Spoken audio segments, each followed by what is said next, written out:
I love hip hop, even though I think hip hop, in terms of quality music, has dived off a cliff. We all know it. There's reasons for that clearly, which we will get into, but there's also aspects of the industry that people don't want to touch out of fear or political correctness or whatever.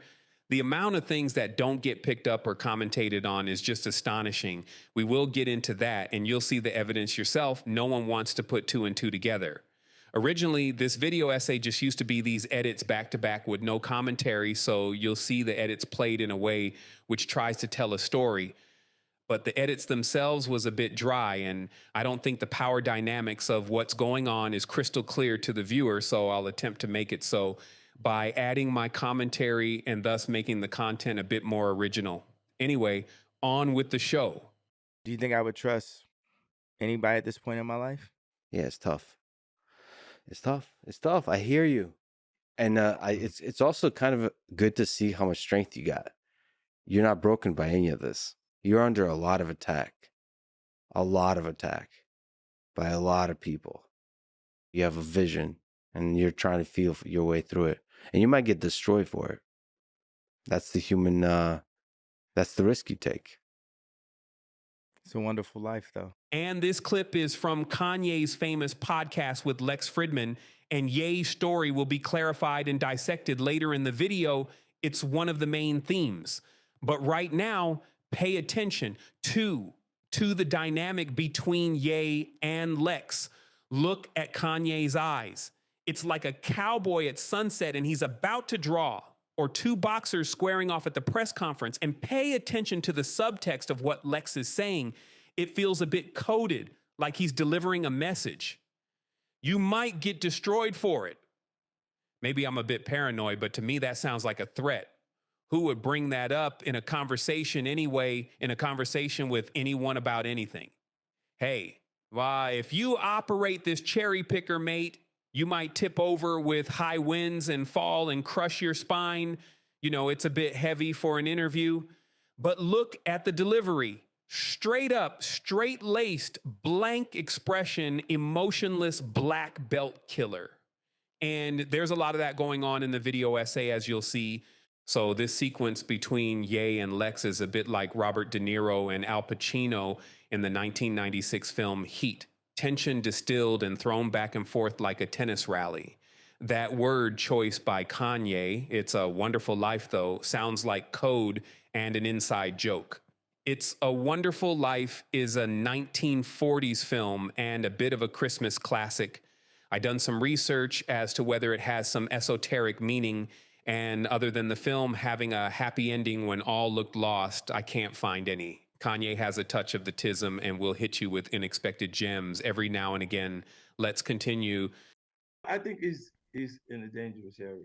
Doing bits that, like, he's making sense to it. I'm just saying that regardless to what he's saying, it's the way he's saying it. Yeah. So I don't care what he's saying. I want him how he's going about it. I want him to live.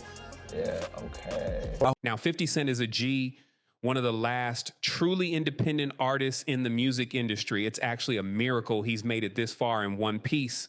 Here he is clearly warning Kanye. 50's story and the politics behind his blackballing out of music is quite compelling, and we will comment on it later in the video essay.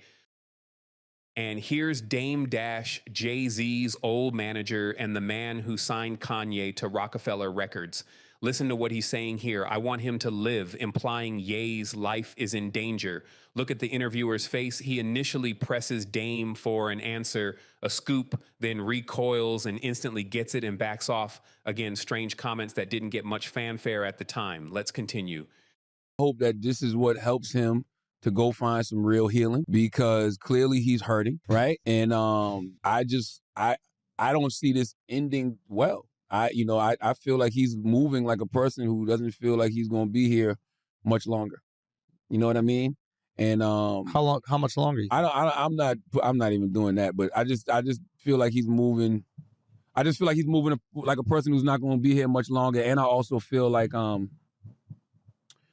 damn, I lost my train of thought. I'm going to be here much longer, and I'm going to be here much longer, and I'm going to be here much longer. And Charlemagne, the God is a piece of work. When Kanye was doing his famous podcast run a few years back, Charlemagne was on his case like white on rice. In this clip, he's clearly warning Ye, and it's not even subtle. The actual thumbnail he did for this episode of Useful Idiots with Andrew Schultz was Ye's head on a tombstone. Think about that. And again, the word choice is heavy. He's moving like a person who's not going to be here much longer. More on Charlemagne later. Is exactly what Ari Emanuel was saying. No one is looking to change the problem that led so many people to that same level of frustration. And I just so happen to be the one that's not going to back up on it. Ye references a gentleman named Ari Emanuel in the clip, a man who famously hosed down Elon Musk on a boat in an image that went viral on X Twitter. He owns the biggest talent agency in Hollywood and is the CEO of Endeavor, which owns the UFC and the WWE. His brother Rahm Emanuel was one of Obama's right-hand men, and his brother Ezekiel was the man behind Obamacare. So Ari knows people in high places, and yet Kanye calls him out. After all, Ari was the one who started making the phone calls to get Kanye canceled. That's the intro out the way. What you'll see for the remainder is some interviews you've probably not seen before and some perspectives and context that ties it all together. It's all about that Kino content. Please show some love in the comments, like, share, and subscribe. Lots of work goes into this. Let's go. They put out Triple X, Tupac. That's what Larry was saying. Right. My response was, well, I guess I'm next then. Right. Because it's no backing down at this point. I talked to Cube because Cube been labeled an anti-Semite. First of all, we are Semite. We Jew. So I can't be anti-Semite. Right. I understand that they got us so paid off every which way. They got us so paid off every which way. Context matters. What happened to Kanye is just a reiteration of what happened to Ice Cube and what happened to 50 Cent. We are approaching the Ice Cube part of the story. Kanye was clearly looking for sort of coalition and united front to take on the record execs and sees Ice Cube as a potential ally. It's sort of ironic then that Ice Cube left him out to dry. Things came full circle for Ice Cube, as we will get into. To be fair, perhaps Ice Cube thought he couldn't control what Ye was saying, and the conversation was going above and beyond music and business. Let's continue. How you doing? I'm fine. I want to know, do you get along with NWA in any kind of way at all? You know, the reason that we were separated was because I felt that the person that I'm talking about on the record separated us. And your manager. Yeah, and I understand that certain people like Dr. Dre, you know, if I get this correct, are finally waking up and smelling the coffee, and now they're looking for their money, something that I should have told them to do, something I told them to do back in 1989.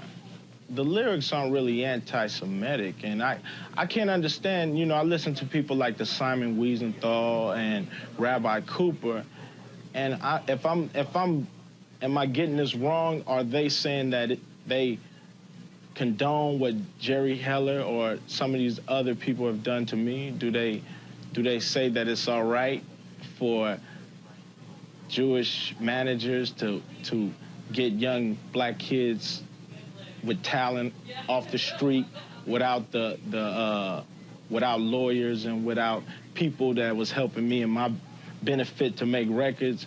That's what I'm getting out of this, and I really would like to speak to Rabbi Cooper about that. So as was alluded to earlier, Ice Cube has went through similar ordeals to Kanye in the entertainment industry. Notice how Ice Cube is more composed and more on code than Ye in terms of the discipline of his message. When Kanye was on his podcast run, it was like, boom, next thing, boom, next thing. So many Easter eggs and cryptic messaging that it was difficult to fully digest what he's saying. Ultimately, at the time, Ice Cube ended up bending the knee as like Ye experience. He can't win alone. Right. I feel that other people should not be victimized by it. So of course there's an animosity if I see people getting molested and robbed and no one giving a fuck about other people's families, and it keeps happening over and over again by the same people. Yeah, if you ask me about it in that moment, I'm gonna tell you about it, and my experience is never gonna change. And if I want people to learn from mine, so they don't have to feel the learning experiences that I had. You can't get mad. Mm-hmm. You can't get mad.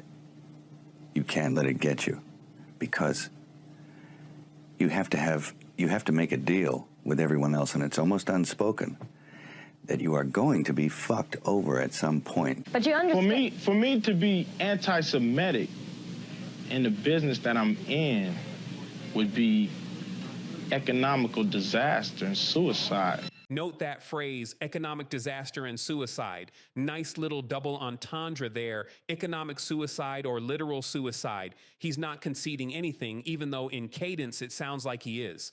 If he keeps talking about it, he's going to get canceled. Let's continue. And Dre came to my house one day.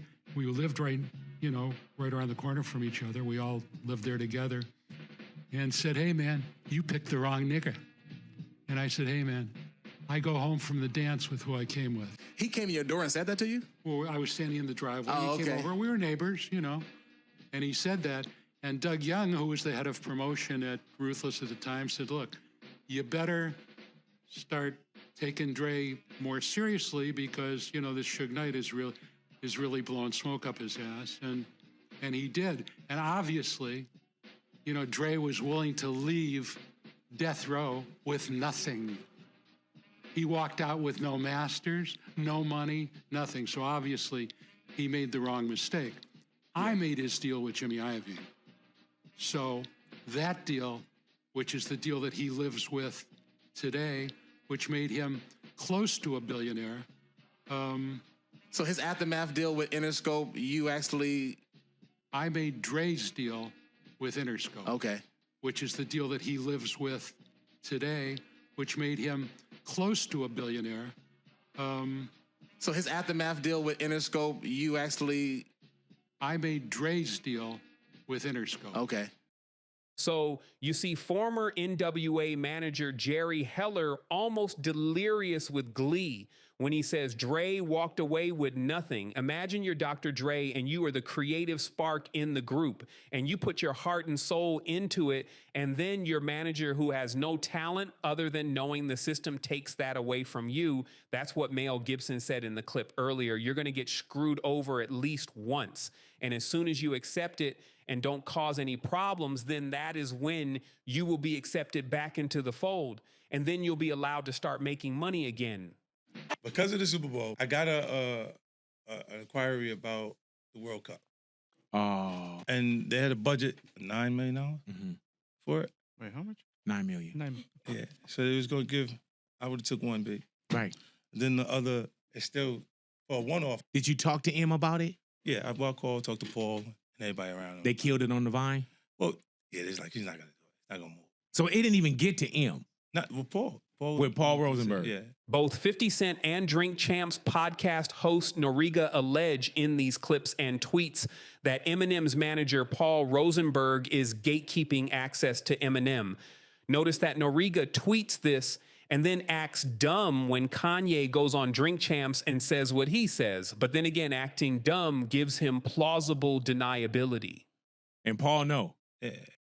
I had communications with Steve Berman first at Interscope. Okay. Then I had a meeting with Paul Rosenberg, and he's like, he's M, but I have to have the M conversation after him. Okay. Like, so I talked to Paul so Paul can have his conversation with him. So wait, quote unquote, he's M, but you have to have the M conversation after Paul Rosenberg, huh?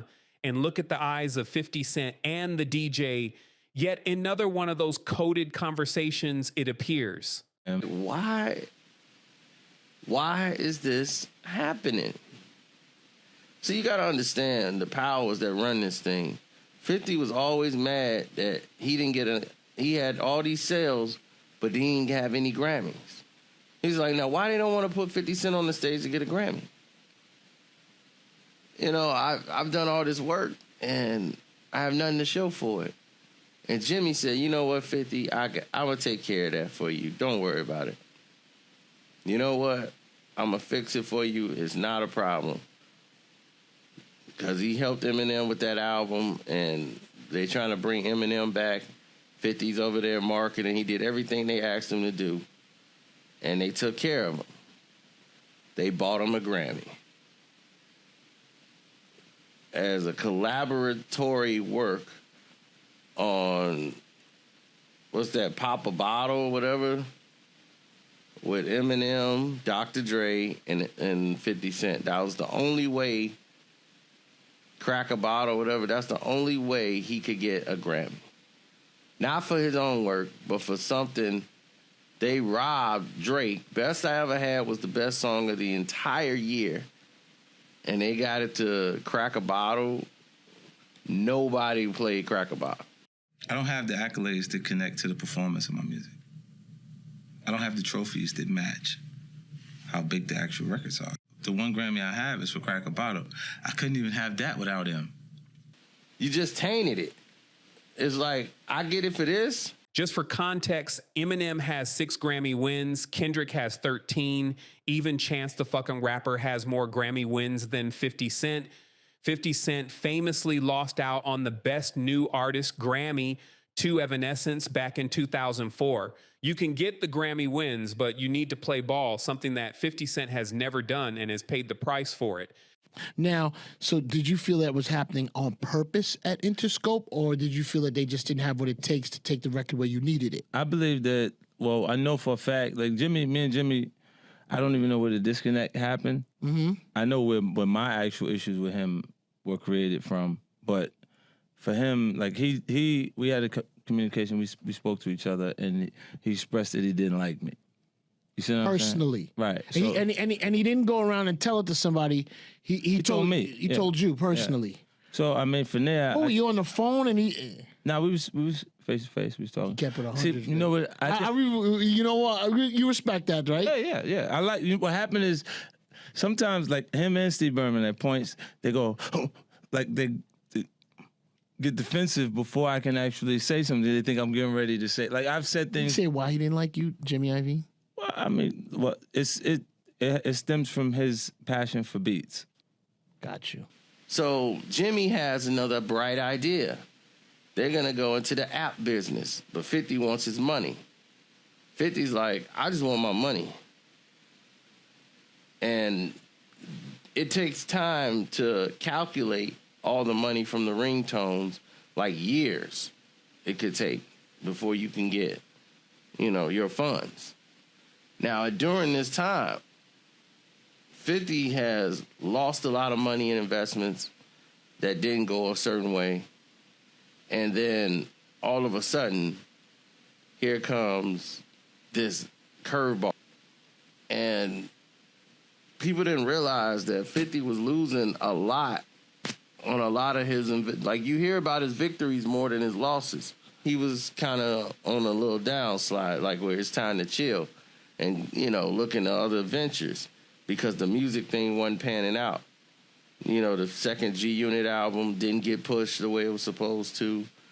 Nothing. The studios were not, Interscope was changing. The climate was changing. And they're more moving towards more the younger, Lil Wayne type crowd was coming up. So they're like, yeah, we moving towards more of that South sound. No, but everybody's tired of the G-Unit like sound and all that, the gunshot samples. We don't need all that no more. So they said, all right. Fifth was like, just pay me my money. Now, it took all them years to calculate that, but in the meantime, 50, you and M, you guys are family, we all gonna come in on this thing together. Fifth was like, saw the charts, said, I'll think about it. Next thing you know, 50 comes out with his own headphones. Sleek. They were like, what? They was like, yeah, 50 got a headphones out called Sleek Audio. Sleek Audio? And it looked like an imitation cheap rendition of the Beats headphones. immediately enraged Jimmy Iovine was. Jimmy's like, all I did for him. All I did for him? It was like almost more like all the stuff 50 did for you.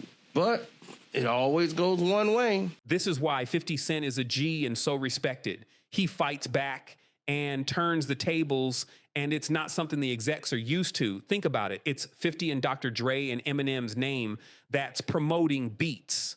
Their blood, sweat, and tears and hard work. And despite all that, are they even getting the majority cut? No wonder he got blackballed from the industry. He can't be controlled. I don't dislike 50 Cent. Never stopped liking 50 Cent at whatsoever. He came to my office, and this is what I said. I said, 50, I'm not even sure if I like you, but because he wished to give me a hard time. I said, but I'm gonna give you a great idea. You need to get into television. And he recently has said that day that I said that to him is one of the days that inspired him to do television. But it was meant more as a joke. He said, I said, I don't like you. I said, no. I said, I'm not sure if I even like you, because he's one of those guys that just, drive you nuts. But I dig him, man. We had a lot of success together. When I have a lot of success with somebody, I'm not going to dislike them. There's no chance. He's a funny guy. So once again, another veiled threat against a slave who is off the plantation, telling 50 that he doesn't like him. Even after sabotaging 50's career, he chases 50 out of the industry, and he tells 50 to take up TV as this is his turf. He emasculates 50, telling him he's a funny guy. Jimmy Iovine knows what he's doing. You're really funny. Really funny. What do you mean I'm funny?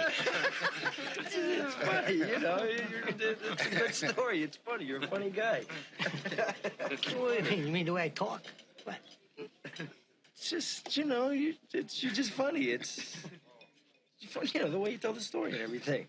Funny how? I mean, what's funny about it? Tommy, you got it all wrong. Oh, Anthony. At the Super Bowl, I don't think, Jimmy Iovine will walk by you at a game. Like he did, you know what I mean? Like, Still, look, when I say things, like, I'm really talking about the true experience. I'm not saying anything about them that's a lie. Like, you know what I'm saying? Like, then I'd be upset that you know what I mean? Then maybe this person can't speak to you when they see you because you said something and you lied on them. Mm-hmm.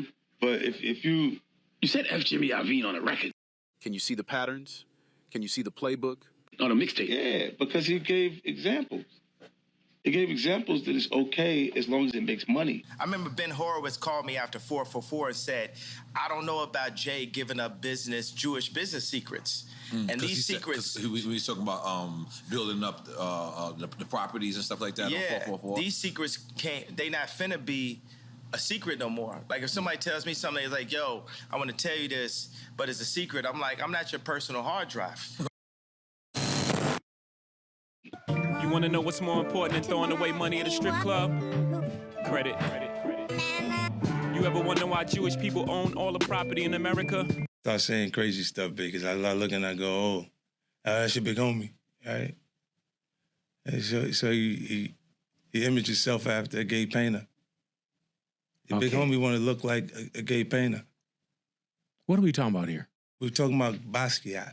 He wants to look like a gay painter.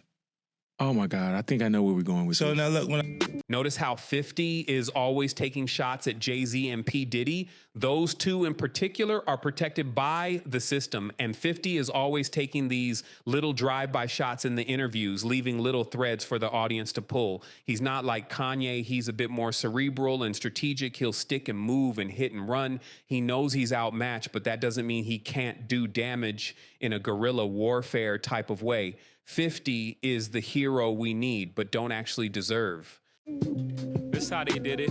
What the fuck is council culture, dog? Say what I want about you niggas. I'm like Oprah, dog. Hip-hop was misogynistic and ruining America's youth. I treat you crackers like I'm Jigga. Watch I own it, dog. You ever wonder why Jewish people own all the property in America? Oh, you worry about a critic? That ain't protocol. People are mad at Kendrick Lamar for disrespecting God. And the Grammy goes to Pimp a Butterfly, Kendrick Lamar. Damn, Kendrick Lamar. Kendrick Lamar!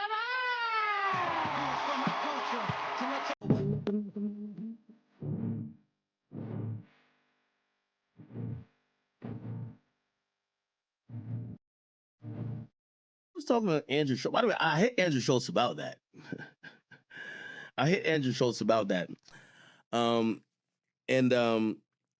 think his reaction was, he's like, yo, is this guy too woke to understand a joke? It's like Ye said back in the day, if you talk about God, your record won't get played.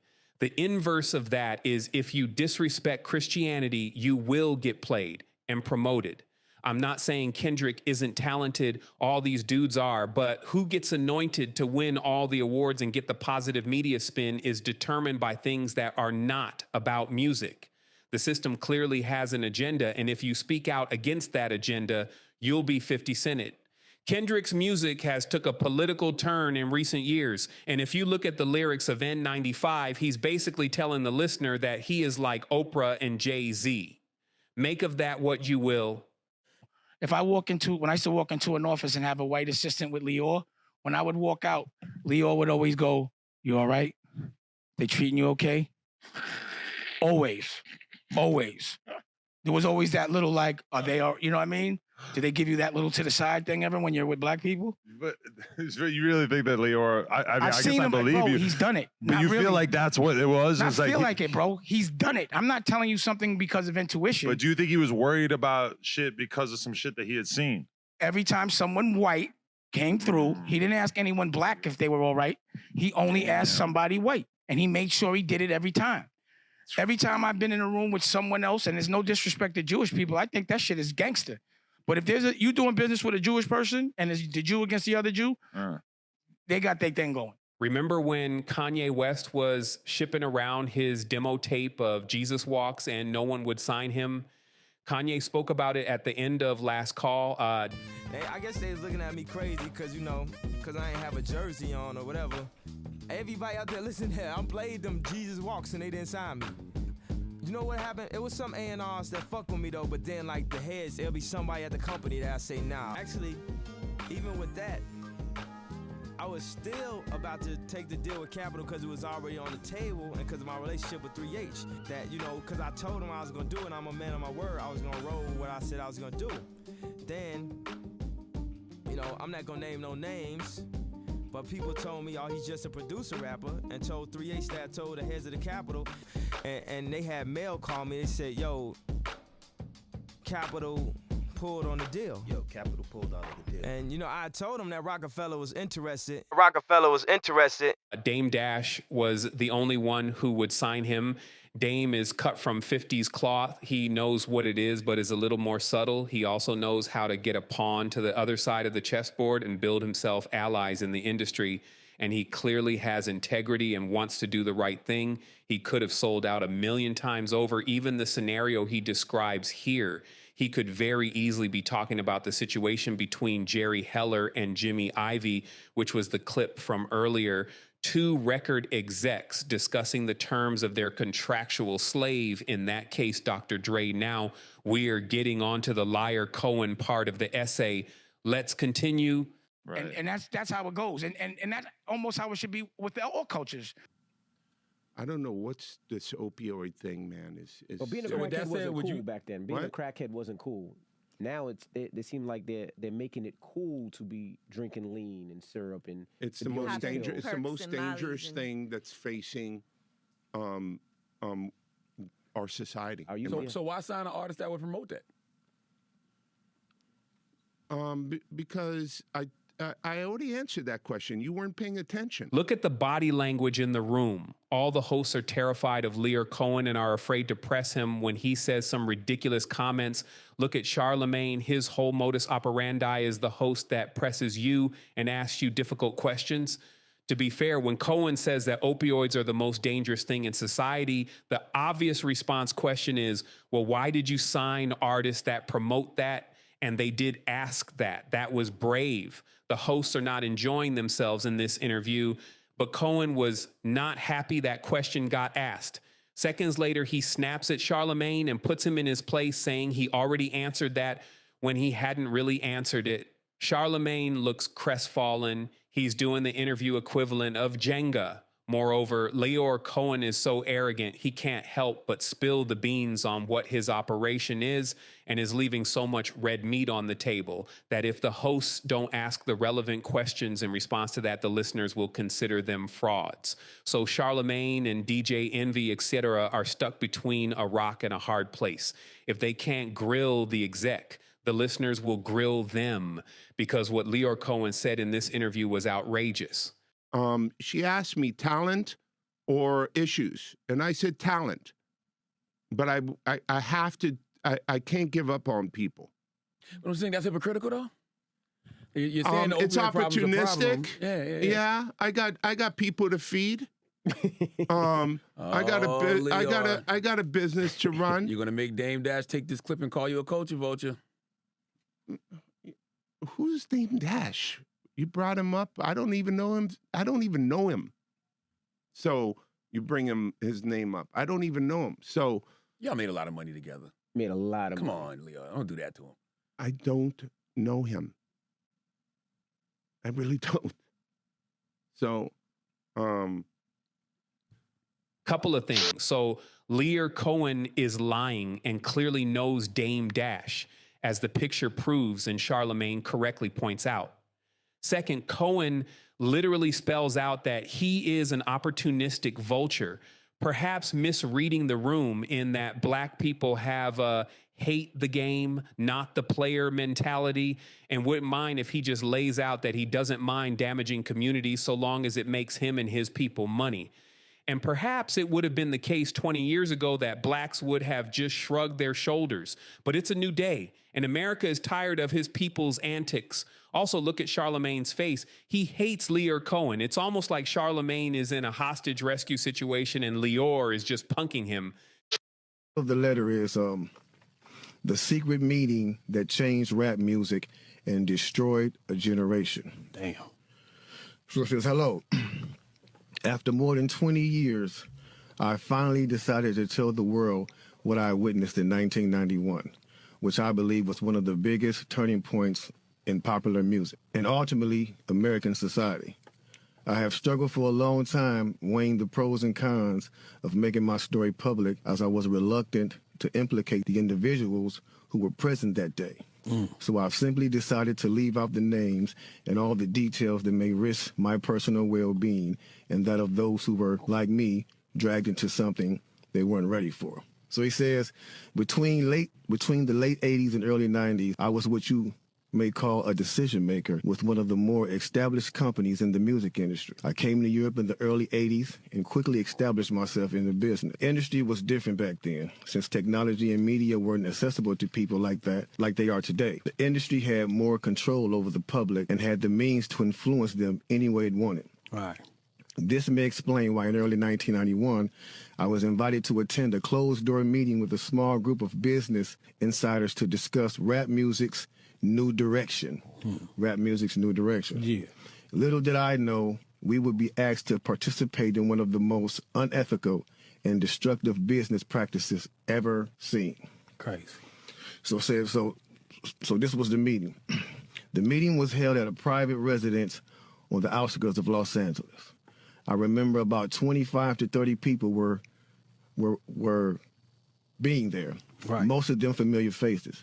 Speaking of those I knew, we joked about the theme of the meeting, as many of us did not care for rap and failed to see the purpose of being invited to a private meeting to discuss the future of hip-hop. Talk to them.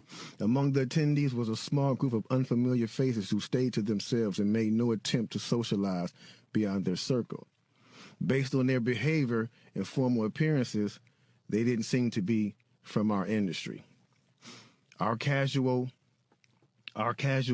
chatter was interrupted when we were asked to sign the confidentiality agreement, preventing us from publicly discussing the information presented during the meeting. Needless to say, this intrigued, in some cases, disturbed many of us. The agreement was only a page long, but very clear on matters and consequences, which stated that violating the terms would result in job termination immediately.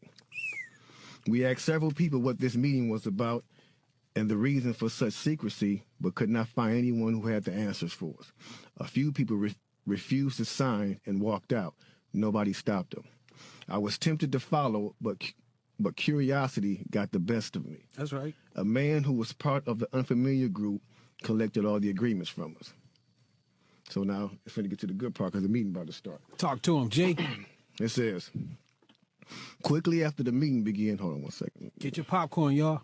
Companies we worked for had invested millions into the building of privately owned prisons, and that our positions of influence in the music industry would actually impact the profitability of these investments. Then he says, I remember many of us in the group immediately looking at each other in awe and confusion. At the same time, I didn't know what a private prison was, but I wasn't the only one. Sure enough, someone asked what these prisons were and what any of this had to do with music. We were told that these prisons were built by privately owned companies who received funding from the government based on the number of inmates. Mm-hmm. The more inmates, the more the government would pay these prisons. Mm-hmm. It was also made clear to us that since these prisons are privately owned, as they become publicly traded, we'd be able to buy shares. Most of us were taken back by this. Again, a couple of people asked what this had to do with us. At this point, my industry colleague who had first opened the meeting took the floor again and answered our questions. He told us that since our employees had become silent investors in this prison business, it was now in their interest to make sure that these prisons remain filled. Our job would be to help make this happen by making music which promote criminal behavior, rap being the music of choice. You now make a point of that's an investment criteria for you. Well, behaviors are going to have to change, and this is one thing we're asking companies. You have to force behaviors, and at BlackRock we are forcing behaviors. 54% of the incoming class are women.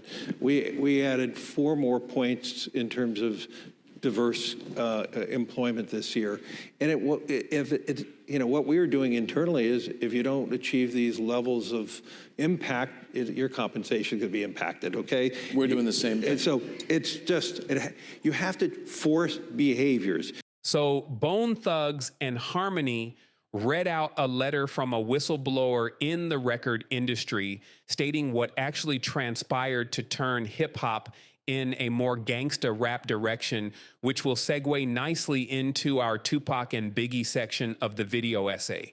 Now, this letter is well known within the hip hop community. However, it is unverified, meaning anyone could have wrote it. In the decades since the letter was released and some 30 years after the advent of gangsta rap, the facts laid out in the letter really come to bear. It feels authentic. You see the younger generation being Pied Pipered by lyrics that glorify violence and low frequencies that make a person murderous and on edge. Violent criminal rappers are portrayed to be heroes and the alternative portrayed to be pussy. Isn't it ironic that the same organizations that have a piece of the record industry also have a piece of the jails and a piece of everything else for that matter? They see blacks as slaves and want the pipeline of fresh meat to continue. As Lear Cohen said, it's opportunistic and he has people to feed. Let's continue. He was saying when they ran into each other at the Soul Train Awards and guns got drawn and everything else like that, like Biggie was looking at this guy who he used to hang out with, that he was close friends with and everything else like that. And he's like, I'm not seeing Tupac, I'm seeing Bishop. Thank you. See, I mean, I've been saying this, I said it a long time ago when people try to attack me. But now you think about everybody who speaks about Tupac. There's a dichotomy. There's 2 guys going on. Mm-hmm. All you got to do, please play the 17-year-old Tupac, the interview. That's who he was. Yeah. He was this innocent, almost, dare I say, somewhat effeminate type of dude, right? Like when you really hold the job. I just quit my job today, actually, because I wanted to come and do this, and they wouldn't let me. And I felt like it was important, and it was more important than serving pizza, and we had enough people, so I felt like since I'm an actor, they should understand They should have let me do it, but they didn't. And then I had a cold, so they were making me work in a freezer. And I'm really not one to be disrespected, and I felt like that was disrespectful because I asked to go, you know. So I quit, and he told me I couldn't quit. And that even made me hyper. I'm arrogant. So when he told me I couldn't quit and we had all these customers, I chose that time to jump on a soapbox. Really look at that interview. He was a very soft person. That's who he was. 2 years later, he plays Bishop. And that character that he created with Bishop influenced millions of people. And he stayed in that character. Because I literally would see him flip-flop from one character to the other, because we would hang out, we'd play pool, and famously people would say, your friend looks like Tupac. And they didn't think that could be him, because he was more like that 17-year-old. Play devil's advocate again. Critics say, yeah, but you're being pimped. You're being pimped by the record executives who will allow you to your thug life because it portrays a certain black. I mean, you've heard it, that if you were just a singer, you wouldn't have the same record contracts you have. Right. But because you portray the thug life, the gangster rap, they've allowed you to make that money. They've allowed you to push and make you platinum. Just a quick point, and we will return for a larger point after the Tupac section. This interviewer absolutely nails it, but look at the pivot Tupac makes and how he points out that it's the white music fan who is getting pimped. I beg to differ. You know what I'm saying? I'm getting pimped. That's true. But just like how a woman would be, you know what I'm saying? Anybody to be pimped. You know, it's like, it's not that you get pimped. It's how long you get pimped. You know what I'm saying? Because if you really look at this situation, it is not I who's being pimped. When you look at them white kids with Raiders hats on, it's the white folks getting pimped. You know what I'm saying? Because I'm making their future. I'm writing down their curriculum. Right now, what I write in my album today, when it comes out in 2 months, that's what white kids is doing. So who really is getting pimped? What I'm writing in my raps is what them white kids is gonna be saying to their mamas and daddies when they come home. Who is getting pimped? An arrest has been made in connection with the shooting death of Tupac Shakur. The rapper's 1996 murder from a drive-by shooting has remained unsolved for nearly 30 years. My son was killed. Still to this day, they don't know who or why. Damn sure wasn't Orlando Anderson over no fight. But shooting, Chris Carroll, a now retired Las Vegas Police Department sergeant, came forward to say he was first at the scene. According to Carroll, when he opened the car door, Tupac fell out of the car covered in blood, and Carroll asked, quote, "Who shot you?" and states that Tupac took a breath to respond and said, quote, "Fuck you," before slipping into unconsciousness, making those Tupac's last words. Who shot you? Tupac went from being a very feminine actor to a thug life gangsta who millions looked up to. How he died remains a mystery, but truthfully, he has served his purpose and was disposed of as a martyr for gangsterism and would become a template for others to copy. Whether his death was a part of a government conspiracy is almost irrelevant. His violent death was inevitable with the sharks he was swimming with. Typically, younger thugs grow out of the thug lifestyle as they mature. Tupac was growing into it as he got older, possibly for the profit motive and for the masculine avatar that was denied him as a young man. The media made him an edgy, dangerous figure, an outlaw, and that white knuckle ride would prove to be difficult to relinquish. The MTV interviewer Ed Gordon looked right through him, trying to assess whether Tupac was being sincere or whether he was performing. I don't even think Tupac knew. As for Tupac stating that white people are being pimped or that the music is aimed at them or rather than black people. First of all, I don't think that's true on face value. It's aimed at black people, and white people just pick up by osmosis through wiggerdom and the overall American culture. Hip hop had a lot of cultural cachet that seeped into the U.S. citizenry at large, and black culture was very pervasive, especially in the 1990s and early 2000s. In modern times, black cultural power projection has waned significantly, and other groups have started to distance themselves from black cultural degeneracy. The pennies dropped. It's starting to get there amongst blacks as well, but the fetishing of being ghetto, being hood, and the thug life that stems from coming from these tough areas is the most successful psyop ever perpetrated on any group in the history of mankind. a psyop so powerful it nearly pulled other racial groups into the quicksand, and one where even if you were an upper middle class black kid who went to private school, you were quick to deny your upbringing so that you wouldn't be socially ridiculed. Other groups like Asians have their values as being the complete opposite. The standards are set high, and criminality and illiteracy is not seen as some sort of cultural authenticator. How many black people get accused of being white if they are articulate and have good manners? Too many. Now onto Tupac's apparent nemesis, the notorious B.I.G., also known as Chris Wallace. Who shot y'all? Separate the weak from the up. Where we sitting now? Did you learn anything from that? Yeah. And it's a funny thing.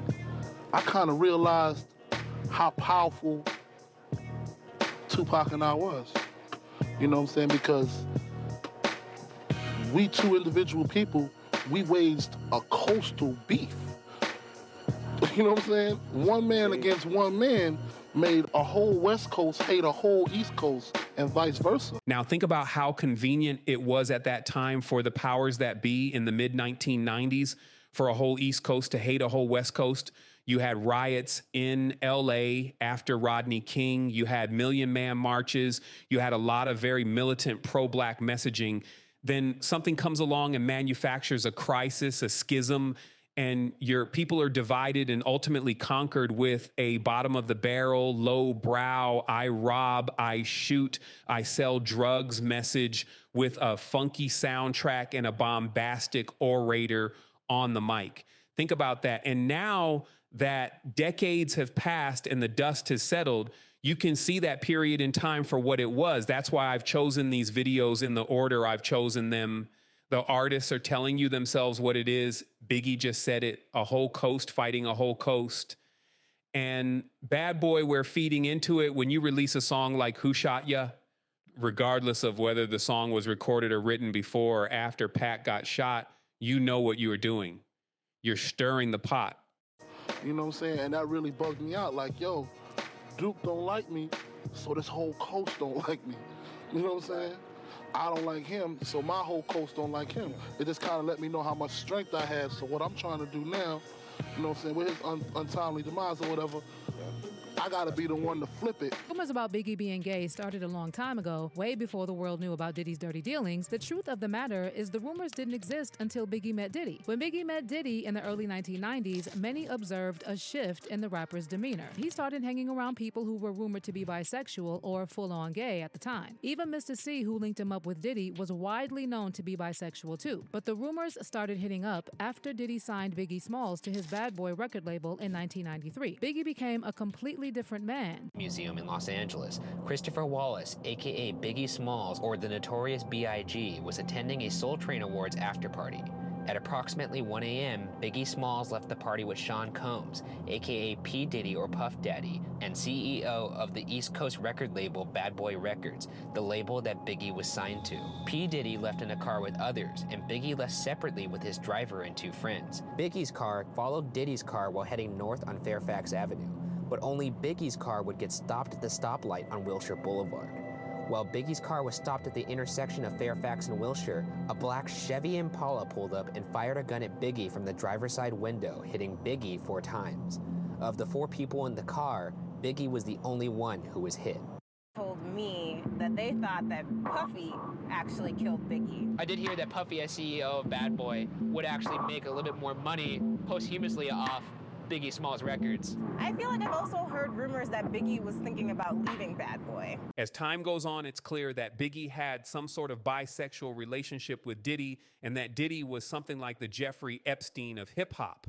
He would honey trap rappers and other celebrities into attending one of his notorious parties, compromise them, record it, and hey, everybody know ain't no party like a Diddy party, so yeah, that's what's up. That's blackmail.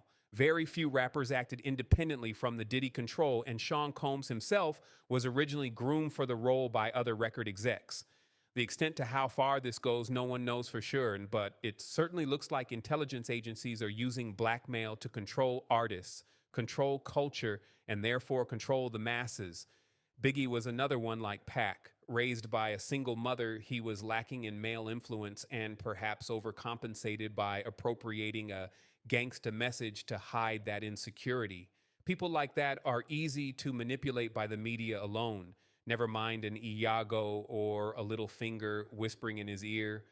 What happened to Tupac and Biggie reminded me of the opening scene of The Dark Knight, where the robbers disguised as clowns robbed a bank and started to get rid of each other one by one as they each completed an important part of the plan so that there was less money to share after the plan is completed. And at the end of that scene, there was only one clown left. The Joker's as crazy as they say. Where's the alarm guy? Boss told me when the guy was done, I should take him out. One less share, right? Funny, he told me something similar. No! Same system. Yep. Yeah. I could even go as far as saying Leo didn't treat us the right way. Okay.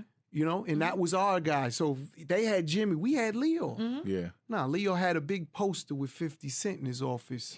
Wow. That was the day. Listen to me. Wait. This is something no one understands. This is we real. getting- You're getting hey, stuff you that we getting never facts. spoke about. We getting facts right here. Me and people. Irv walk in his office. We have a meeting. He has a huge What poster. building? On 50th? Man, 50th. Not 50th, the other one. The other one. What The new street is one, it? The new one. Broadway. Broadway.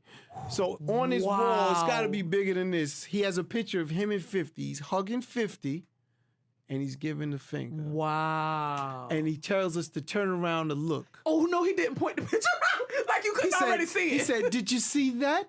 He said, "Did you see my picture?" And Leo- that and Leo me and- Leo knew what was going on. Listen to me. But he didn't know the depth of what was going on. I disagree. I don't give him the ignorant Right. card. Leo this ain't never man is been too dumb. smart. He's Right. calculated. Right. He knew his whole move. And hold on, I'll go even deeper. Look at every picture my brother did at that time. He's throwing Wow. the finger. Oh. Leo's hugging him and giving you the finger. That's what Irv old did in man all shade. his pictures. That's like the He's letting you know, I know this is for you, homeboy. Wow. That's the Trust original me. shade. Really? So that day, Irv said, "Really?" Just like you just said. He said, "Really?"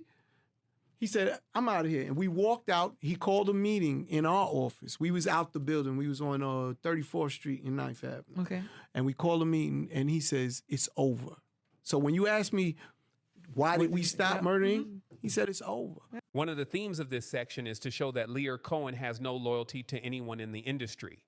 Murder Inc. was signed to his company Def Jam, but here he was endearing himself to Murder Inc.'s enemy, 50 Cent.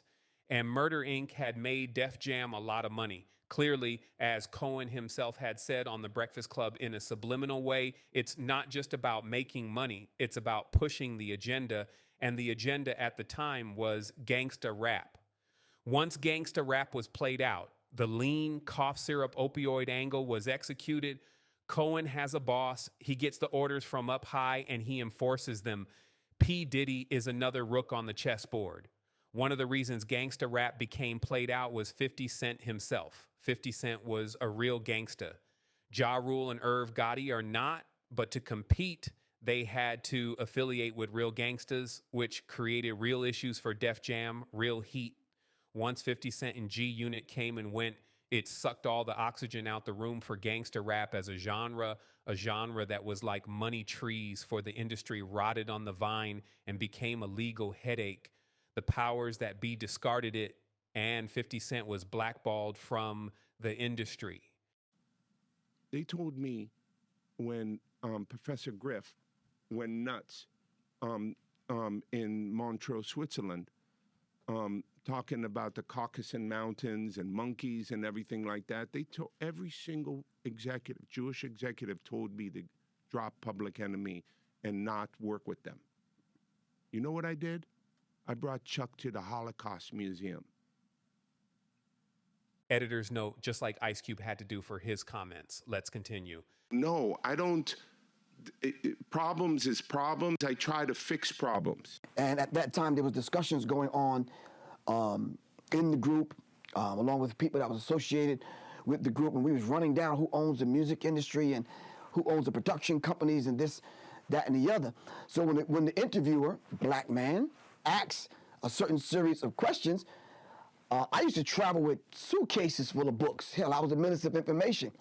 So I came with 20, 30 books, and we was just kind of going over some of the information in the books. I think I had Henry Ford's book, The International Jew, The Octopus.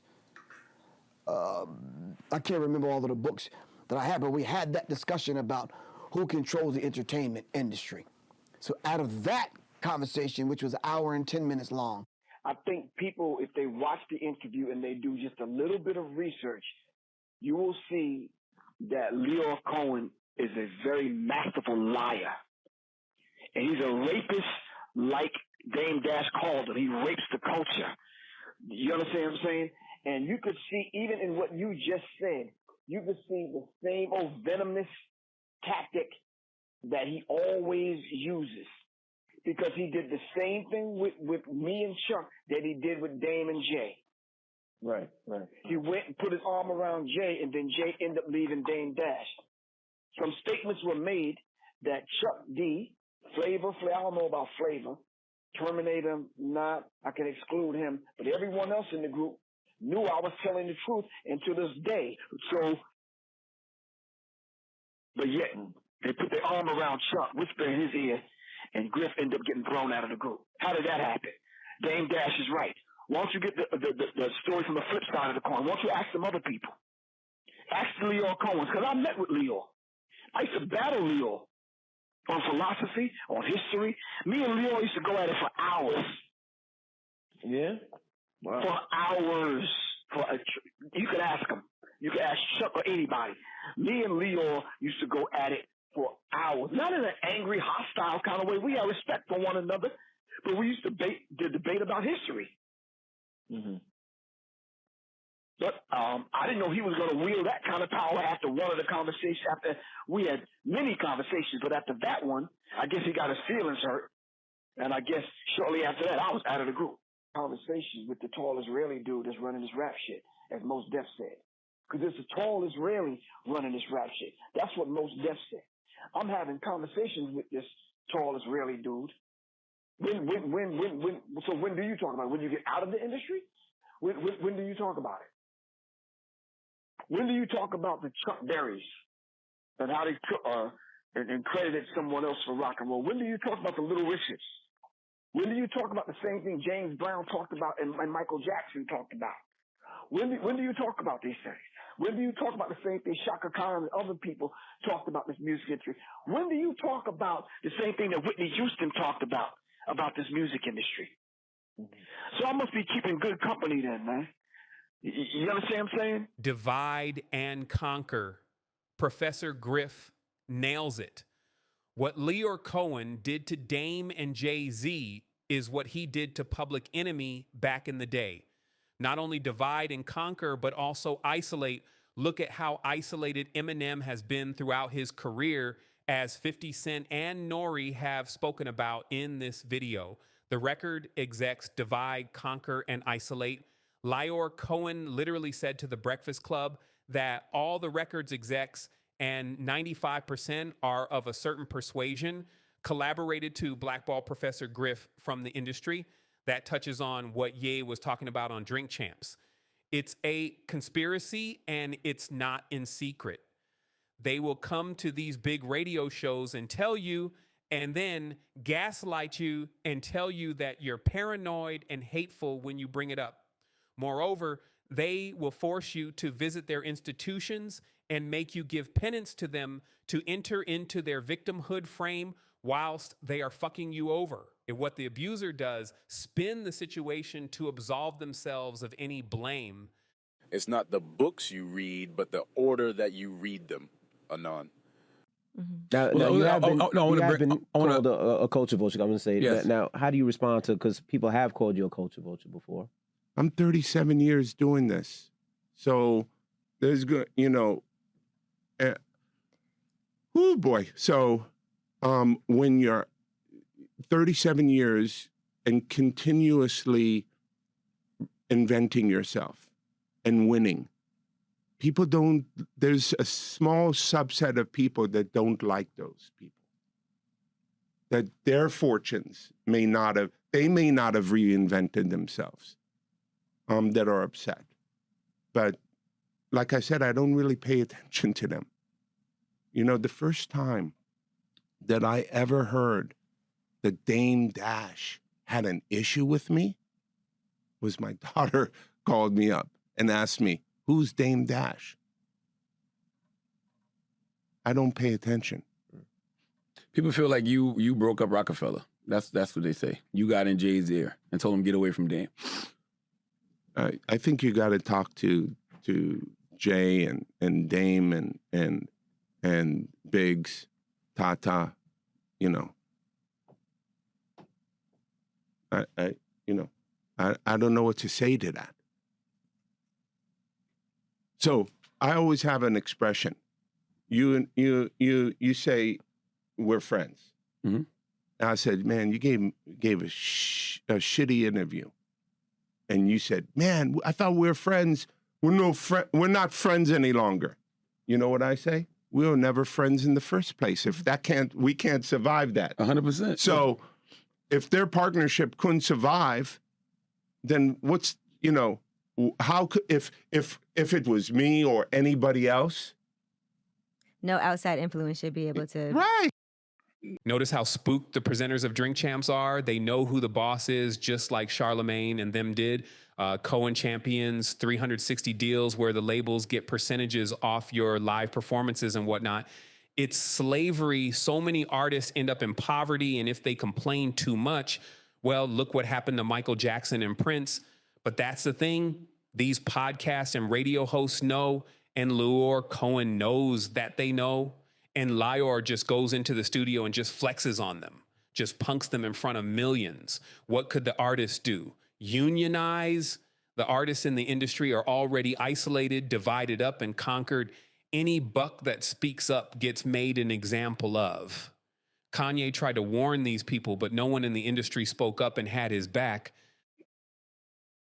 The sake of the human race.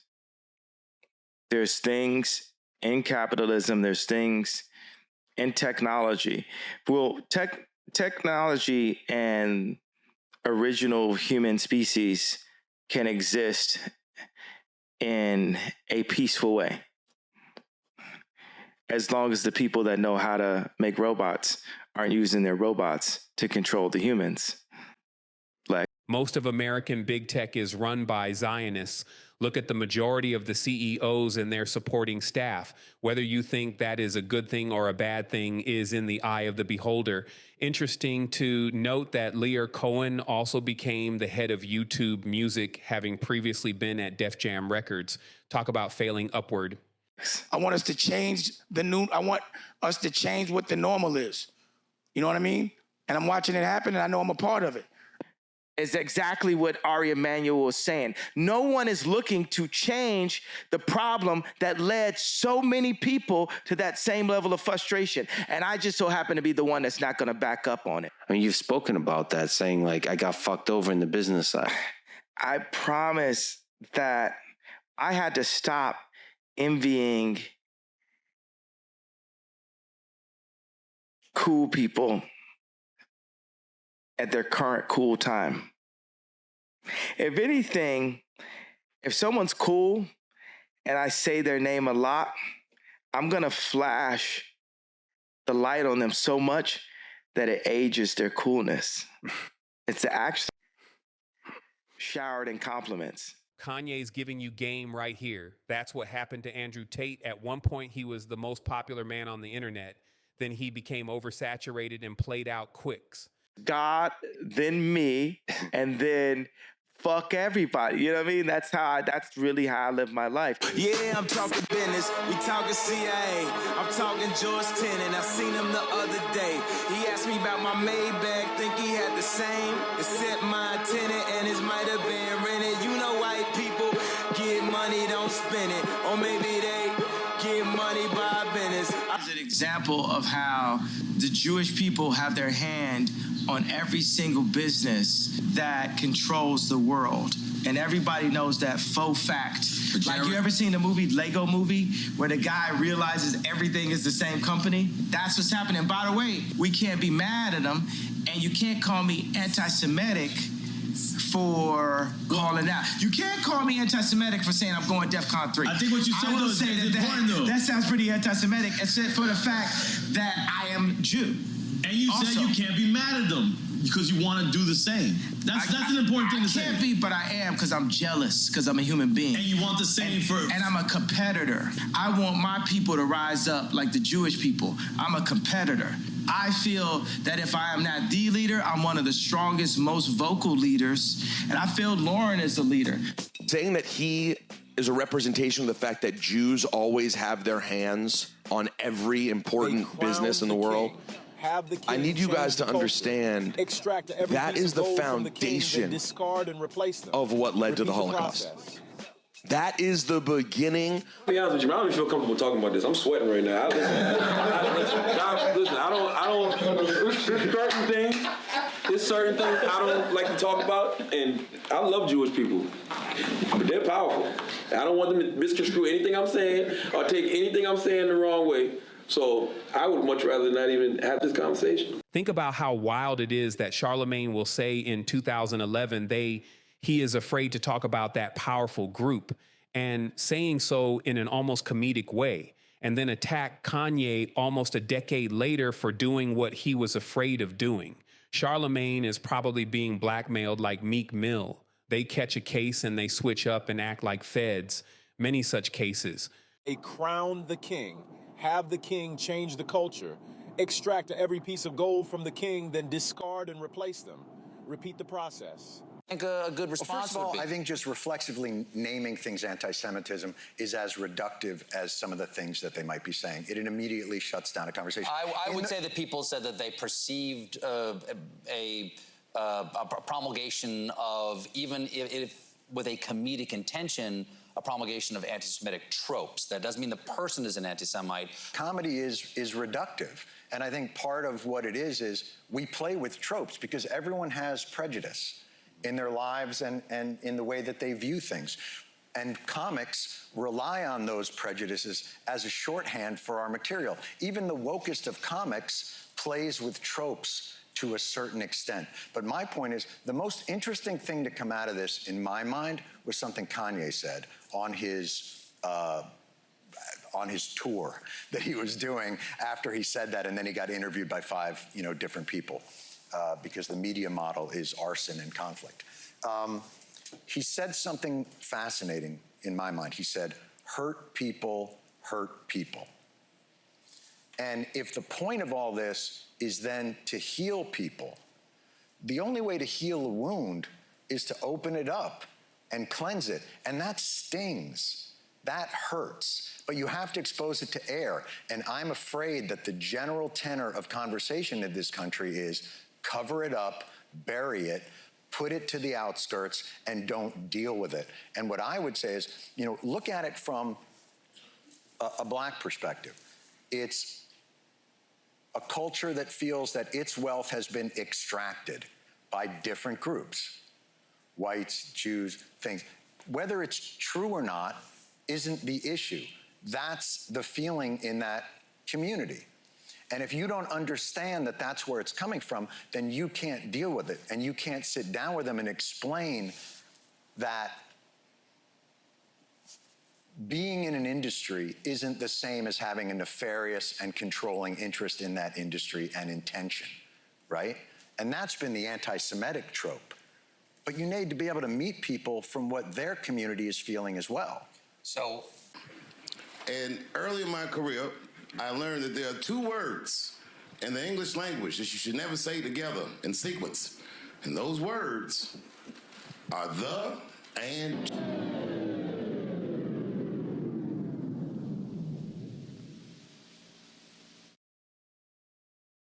It doesn't matter who we are. What matters is our plan.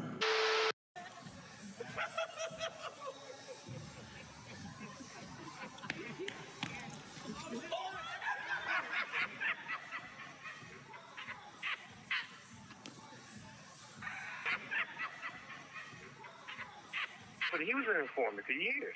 Was he really? Yeah. That's why when people was like, oh, he's going to run, oh, he's not. The reason why these type of people get caught up They always been telling they bigger than the law because they part of the law. And it's fitting that P. Diddy started dressing up like the Heath Ledger version of the Joker.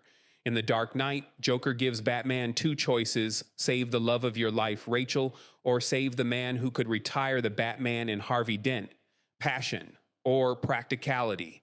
Love for the game or the money and the fame. Batman ends up picking Rachel, but the Joker tricked him.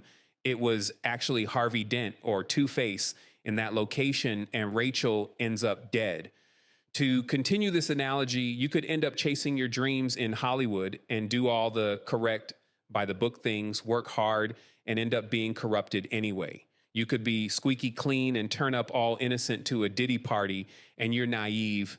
You don't know about the hints that 50 Cent and the Kanye West and the Cat Williams have been dropping over the years, and you're only there for 5 minutes, and boom, they got the camera shot they need. They got the leverage over you. You're cooked. What happened to hip hop? It began so well, but hip hop's story is also analogous to the USA as a country, both coming from humble, strifeful beginnings to amalgamate into a positive, hopeful, inspirational message. Both hip hop and America became corrupted by malicious capitalists who used it as a vehicle to damage others in direct rebellion of the original hopeful message. Both hip hop and America were both assets stripped and lulled into a managed decline as the lower standards get gaslit into the masses by cultural hall monitors who are happy to see Rome burn so long as they got to roast their marshmallows on it. And if you know your history, Rome was in big trouble. It was a corrupt cesspool. And in that time of crisis, they turned to Caesar. Caesar's enemies controlled Rome, and he was subject to vicious lies, smears, and propaganda. After being away from Rome and having achieved victory after victory, he won the support of the people, crossed the Rubicon, and reformed Rome. Yea, could be the Caesar that hip hop needs. As time goes on, more and more people see that he was right